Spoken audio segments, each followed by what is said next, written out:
guys, it's Troy. Welcome to another episode of the vlog. It is day 18, I think. Yeah, day 18. And I thought today might be fun for me to show you how to do machine knitting. So if you've been perusing through my Etsy store, you'll see that I've got a lot of machine knit hats on there. And I thought it might be fun to show you how I do that. So full disclosure, I learned everything that I know from Kat Montgomery. The only things that I've really learned outside of what she taught me is just how different yarns like to go through the machine. So I find with this machine, I've got a loops and threads model here. This is like I'm going to call it a beginner model. It's a cheap one. That's not actually that cheap, but I got it with a coupon. Anyway, so they are all pretty much the same idea when it's this style of knitting machine. So we've got a crank that moves that spins the work, and then usually there's 1 to 3 different black needles in here, and that just helps denote the beginning of round. So I've also put a little bit of nail polish on the 2 tension knobs, I'm going to call them, on either side of my black needle, so that way I know where the beginning of round needle is regardless of where I am working through here. Okay? So we can see that I got my little tensioner here. This is a switch, which it is totally, it's not really entirely out of frame. We got a switch here that lets me work in a tube or a panel. Sometimes it's tube and F for flat, but mine says panel. And then we've got our tensioner here, and I will show you how we start. So to make the hats that I've been putting on the Etsy store, I've been buying these big cakes. So I can get 2 good-sized hats out of this cake, and sometimes a baby hat. And I've got lots of little balls left over. If you are going to be working from a ball of yarn that is not already in a cake like this, then you probably will want to roll it into a cake and do it twice, so that way that cake is really, really loose. Because when you're working with the knitting machine, you want to have the tension on your yarn to be the same throughout the hat. Otherwise, you're going to have weird tension issues. So when I get these balls, I work from the outside, and I just put them on the floor there. You want the yarn to come up from below your tensioner here, if you even use it, because you don't want it to be tugged in any sort of way, and any spring action you hear from this tensioner is going to cause stitches to skip in here. So I've learned that this yarn requires maximum tension, so I'm going to go ahead and string that up. So you can't really see my tensioner. I'll rotate that. So this is my tensioner here, and I go up through the bottom one, and I go down through the middle one, and then I come back up through the last one to put the maximum tension on it. What order or which one of these that you use will depend on the yarn that you're using. So some yarn, I only put it in the last one, the biggest tensioner here, because I don't want very much tension at all.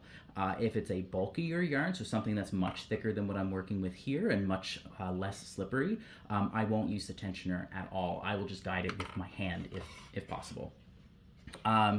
Ideally, you will basically screw or attach this to the table in some way or shape or form. My set has, I don't know how well you can see that. How can I rotate that so you can see what I mean? Okay, yeah. So you'll see that I've got little rubby feet on mine, but under these rubby feet, there's actually a little pinhole that you could screw into. And that will allow you to fix it to the table. So now, that's how you set the tensioner, but you don't actually want to tension it until after you've set it up. So to set it up, what we're going to do, and I'm going to try not to block what I'm doing here, is I've got a strand of yarn that I'm just going to hold in the center, and I'm not going to use this just yet. I am just going to wrap it in front of my first needle here, the black needle, and then behind the second, and slowly move back and forth, going in front and behind as I go along. And this is how we are going to cast on. So this kind of cast on will create a thread that we can pull on. We can give it a little tug to cinch up the hat at the end. As long as you're coming back behind that last needle before your black one here, or you're beginning a round, you are golden. So then you're going to put it into the feeder here, and then again, I'll move this so that way you can see. It's coming up through the first one. It's going to go down through the second one, and then up through. So it goes up, down, up. Okay? And then what I like to do is just, like, again, never tight, only taut, so that way you can get working.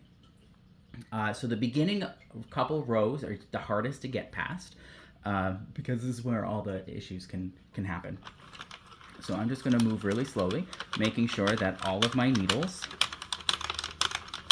are catching, and we'll want to make sure that this yarn is going over the tip of my my bumps here, my tension bumps. I'm going to make sure that in this yarn, I found that it likes to pop out of this last tension hole.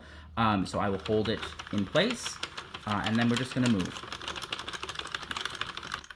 And yeah, so it just keeps going. You can't see, but out of frame, I am turning a crank right there. Okay, and you kind of just keep going. So on more professional models, like the Addy King size, it has a counter built in, so you can just keep cranking, and when the counter hits however many rows you want to do, it'll just tell you when you get to that row, right? I don't have one of those, and so I have to count manually. So what I typically do when I'm making a hat is that I will just crank a little while, and then I'll come back and I will count my stitches using a needle to help me keep track of things.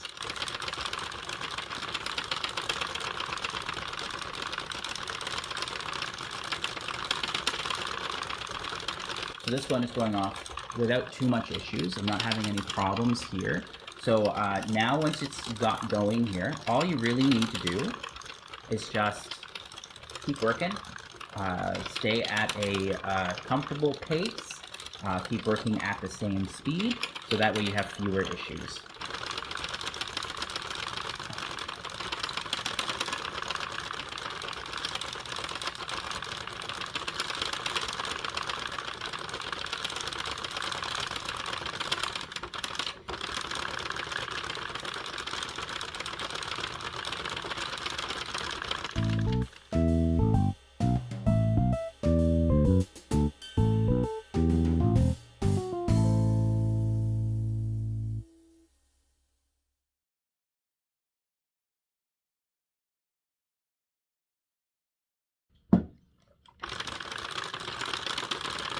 I'll be sure to turn the microphone off for that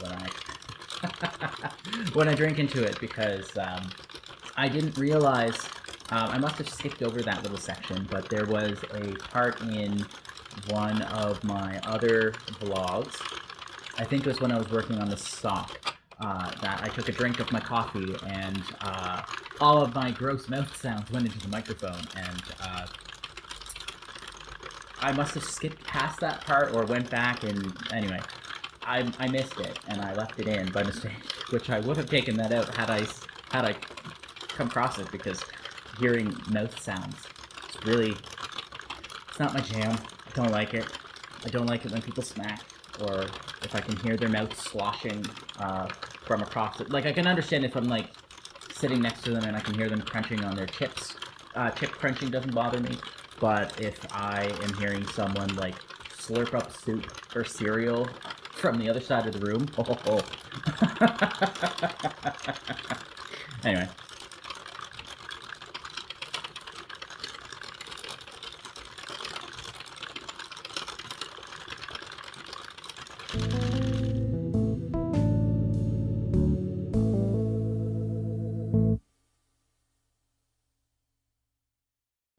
Sorry, I didn't realize it was getting closer and closer, and we were missing some stuff. But anyway, so here we are. I'm at a point where like my work is starting to touch the table. So we don't want that when we're working with the machine, because part of the way the machine tensions itself is not only that this yarn here needs to slide over and get underneath each of these like little nubbins here, that causes some tension, so it's stretching that fabric out there. But it also utilizes the weight of the work as well. And when the work starts sitting on the table and starts dragging on the table, that causes tension issues. So what I like to do is I'll just pull it up and then kind of like twist it there in the center. So that way I've got like that kind of sock, that kind of like cone, little ant hill, antlion hill rather, antlion trap sort of look to it. And after I've got that set, I just give this a tiny, tiny little tug just to make sure that in me moving that, I didn't detension, didn't like loosen the tension on all of this stuff here. And then I will start slowly and then go back up to speed.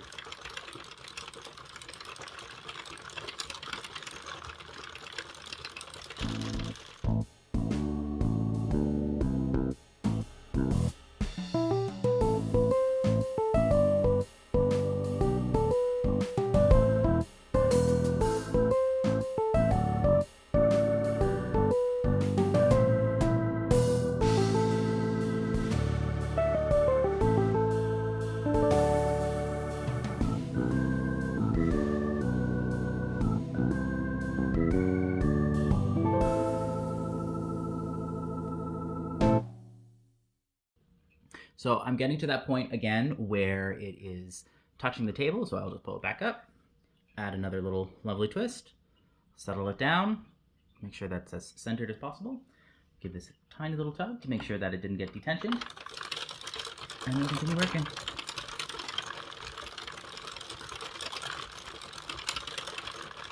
So one thing that you can get, which I think you can find them on Amazon, and I think you can find them on Etsy stores. I will put a couple links down in the description if I can find them.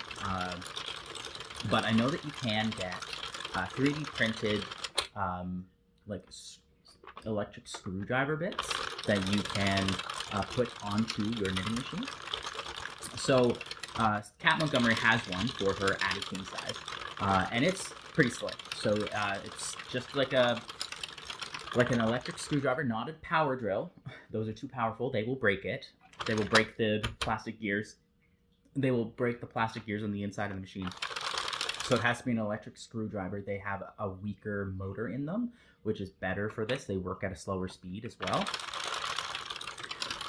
So you attach this bit to the screwdriver, and it actually fits over the handle here in such a way that it grips the entire handle, and then there's this little void here for the actual like bit that, ooh, I just spun that the wrong way. That's something you're never supposed to do. Okay, so that way like it grabs onto this, and then as it's spinning the entire gear system here instead of using the end there. Just give that a little tug, get it going there, and it just kind of lets you just set it up and hold it. It is a little bit noisier than it would be otherwise, because obviously there's a motor running, and the machine does make quite a bit of noise itself. I know mine's like on the cheaper end of the spectrum, so things don't fit together ever so perfectly, and like that clicking sound that you're hearing is actually mostly the I will zoom in. Can I zoom in? Yeah, zoomed in. Okay, so we can see here that the needle is pulling the yarn down in between these little loops. That's how the knitting's happening. But on the other side, so on the other side, it's actually picking up that little loop here and kicking it up and over the strand. And this little loop that's left here is actually from the strand that is being pulled down over on this side. It's being pulled down in between these two little black holder things. Very technical terms, obviously. It's actually pulling down into the carriage itself.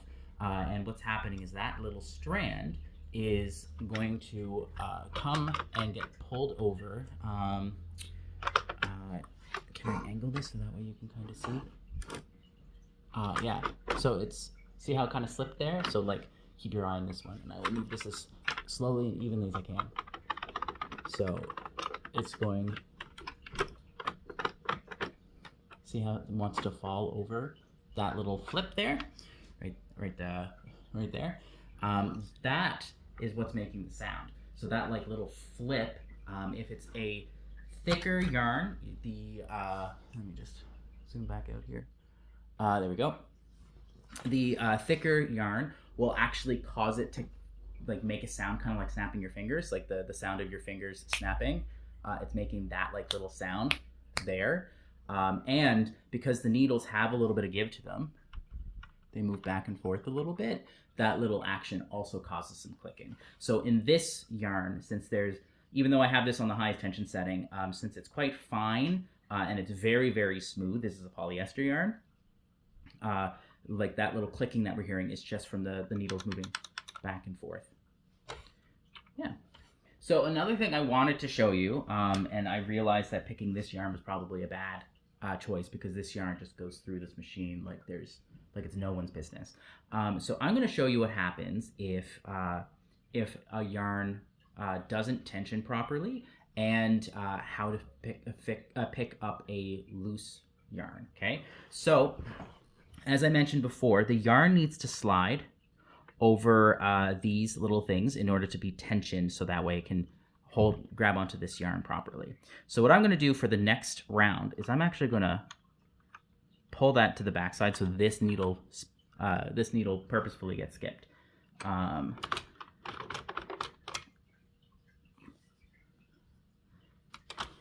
Yes, okay. So might be a little bit difficult to see. Oh, and I just hit the thing. I will see if I can stabilize that like I did the last time. But you can see the yarn here got skipped. That's the yarn that got skipped right there.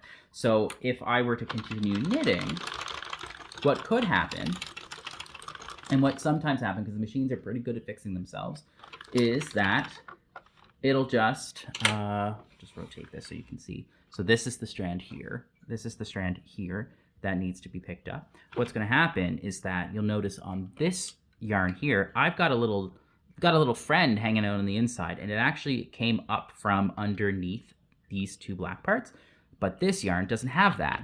So you can see it just dropped that stitch. So there's the dropped stitch there. There should be something here. So I'm going to continue cranking it. So you can see that on this needle here, that it flipped back, but there is a strand still in there. So you can see it right there. You can see right there. I'll zoom that in post after the fact. So, but then what will happen is that the yarn will grab a new strand here, and it will reattach itself. Okay, and what will happen here is that we have a stitch that has been dropped. So if we don't fix it, it'll just run down like it would otherwise. So what I like to do is, before getting to the leader bit here, I find my strand, which is this one, and I like to have it release just enough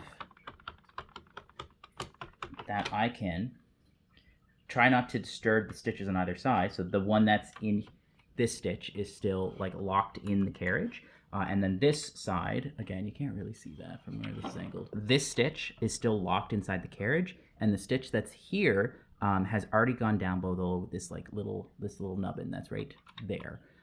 So it shouldn't affect the next couple of stitches. So now what I'm going to do, which I will zoom in. Oh, that's probably going to stop here in a second.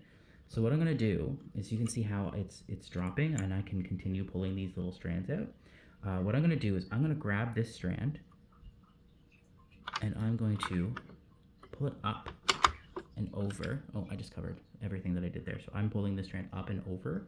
So it was here. So I'm going to pull it up and over. Okay.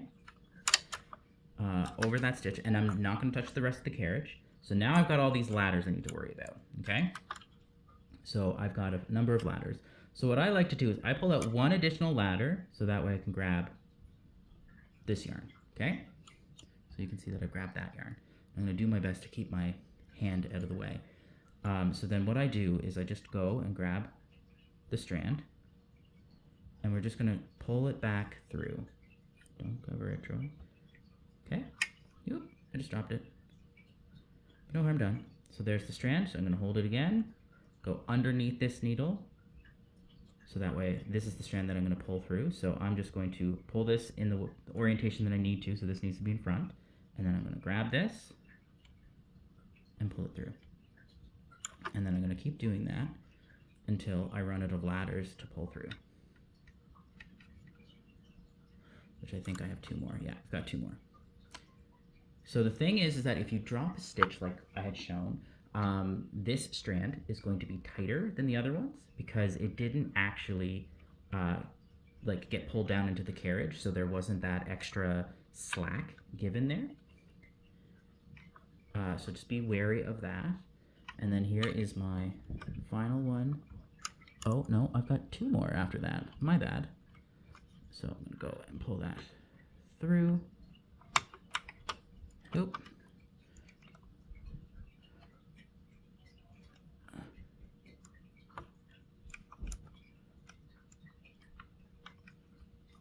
Yeah, and I'm gonna leave this in real time so that way you guys can see like how long it takes to fix a mistake or fix a drop stitch, because that's where all the time comes from knitting machines come from. Okay, so I've pulled that through, so I'm just gonna go ahead and pull that up and over this stitch here and there. So you might think, oh, well, you're done. No, no. You'll see here that the yarn has been lifted up over this little knob, and it's also over this little knob. So what I need to do is coax that yarn back down and around those tension knobs to make sure it doesn't cause any issues.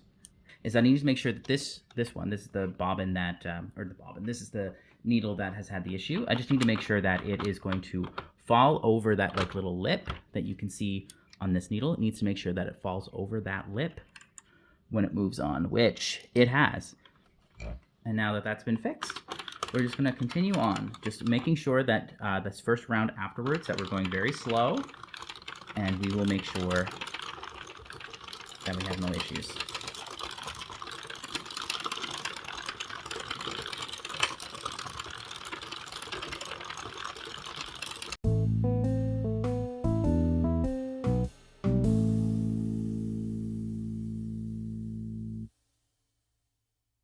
So I should say the row work that Kat told me when I was working on the knitting machine is do like 130-ish rounds when you're doing an adult-sized hat, which sounds like a lot, and it is, but since it's a knitting machine, it doesn't take very long at all. And this is always going to be, at least the way that she taught me, it's always a double thick hat.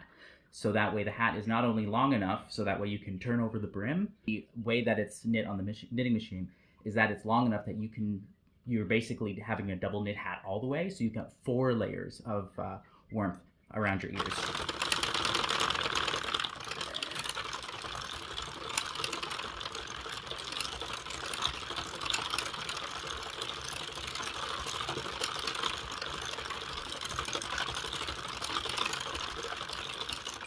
Yeah, so what I meant to say by that is, so do about like 130-ish for an adult size hat. You can cheat less if it's a younger kid's hat, so I've gone as low as 80 for my baby hats, but tends to be about 80, 100, 120, 140 for, those are the numbers that I've been using, the rounds that I've been using for baby, kids, small, medium, and large hats. So this one is going to be a large hat. Because of the nature of this yarn, I can't actually get the circumference to be any smaller than this because it's already at the highest setting and it's looser than all the other hats that I make. So I always do 140 rounds or thereabout with this yarn.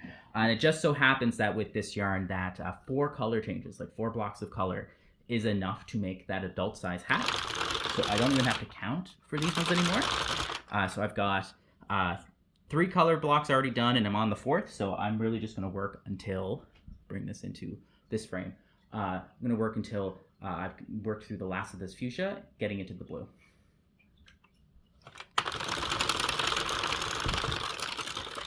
And it's really nice that it works out that way for this yarn, because then all of the hats that I make out of this one, actually I usually get 4 out of this stuff. I can usually get 4 different hats out of it that all of them are slightly different. So they're not always the same, which is why I have so many of the same color hats listed, is because they're actually just slightly different.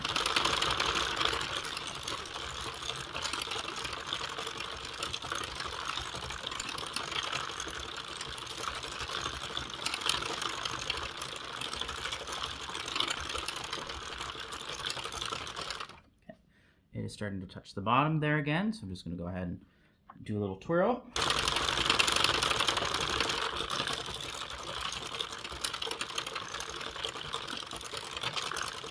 All right. So we're getting up to the finish line here. So this is the remaining strand that I've got. So I like to just like budget it by how much space there is from the top of the table to top of here is how much yarn I like to use. So just grab this, give that a little trim. And then I've got, this is the needle that it comes with. It's just a crappy plastic needle.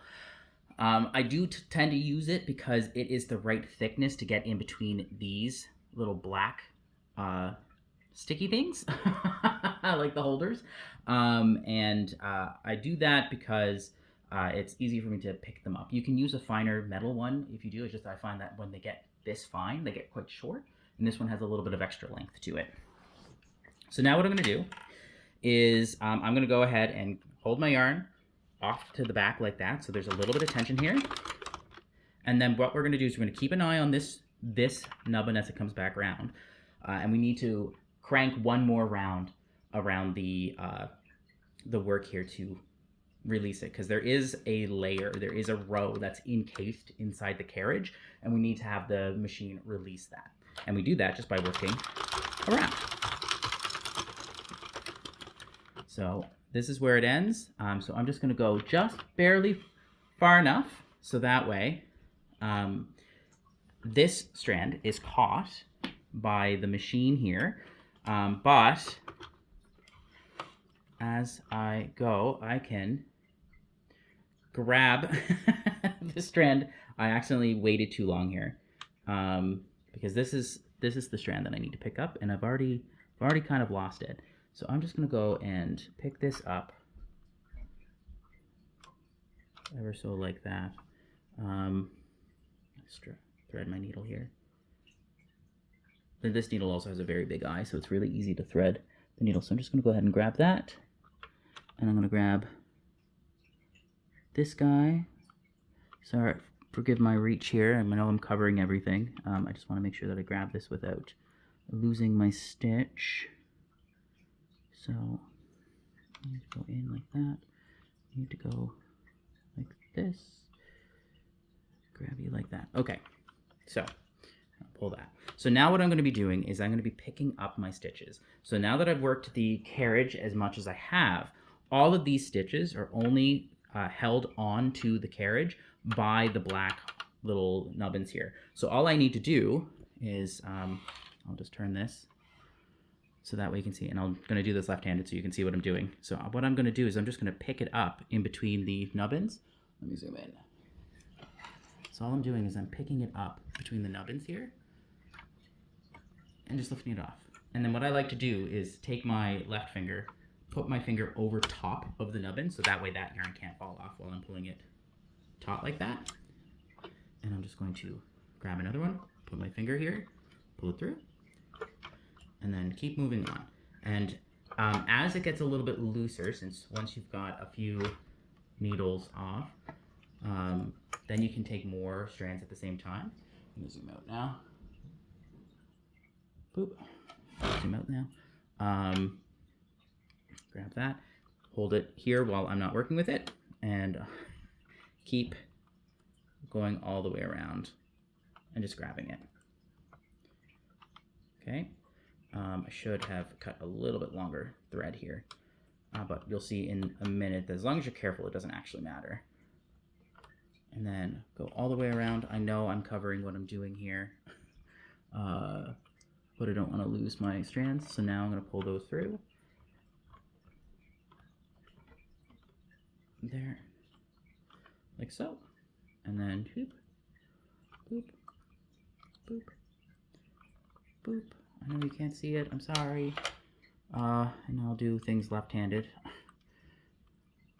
Dangerously. I'm so right dominant. I'm so right dominant. So me doing this with my left hand is very, very tricky. Okay. So we'll cover that, push that through. Stop!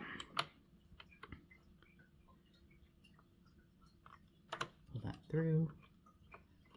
Oh, almost lost my yarn there, so I'm going to just give that an extra little tug so that way I have more strand to work with.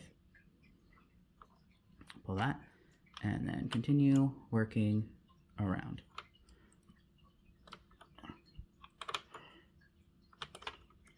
All right, so now we are in the final stages here. So there's only 3 more, and they're still kind of connected. So I'm just going to very gently move the lever so that way I'm not moving too quickly. And there, all the work has been pulled off the strand. And then all we need to do is just kind of like pull that taut, and then we can tie off our knot there, and we can make our hat. So now that we're done with that, the next thing is to take out your sock.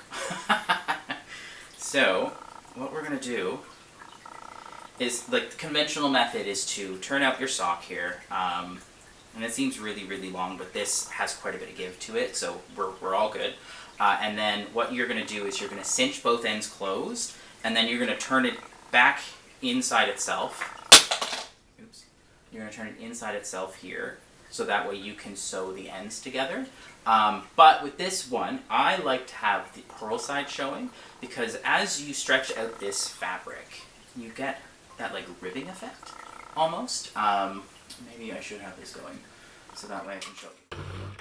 So you have like this ribbing effect when it gets stretched out. It looks really stretched out. But if you have it on the purl side, let me just quickly pull that inside out. When you have it on the purl side, when you stretch it out, it doesn't really look that stretched out. It's just stretching out these purl bumps out further the same direction that they want to go. So it just makes it look a little bit like, it makes it look like you're not stretching this meshy fabric to its maximum. So this looks really thin. You can see my fingers through that. But what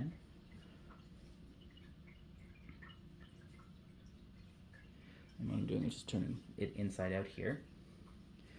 When this is all said and done, you got 2 layers there. So it's not nearly as see-through. You can't see my fingers. And going even further, is that when this is cinched up properly, there, cinched up properly and pulled to the appropriate dimensions, we have this folded over brim, which then, when stretched out, we've got 4 layers of fabric there. So this is, this polyester is the same kind of polyester that polar fleece is made out of, that really soft, warm, but kind of honestly sticky if you stay in it for too long. It doesn't absorb the water. It's that synthetic stuff that a lot of kids' winter clothes is made out of, like that polar fleece stuff. That's what this yarn is made out of. So it makes a really, really warm hat. Not great for wicking away sweat. So if you're just going out to the car, or if you're giving your dog a quick walk to relieve themselves, this would be a perfectly suitable hat to be wearing, because you're not going to be out long enough to sweat into it. Yeah. And that's the hat. I'm not going to cinch it up and sew it together, because all that I'm doing is just cinching it up and then just like sewing up and down into the crown here to finish off the hat. So we'll leave that for another day if you're really interested in seeing me do that. But I'm not doing anything special there. Thanks for watching, and I'll see you guys next time.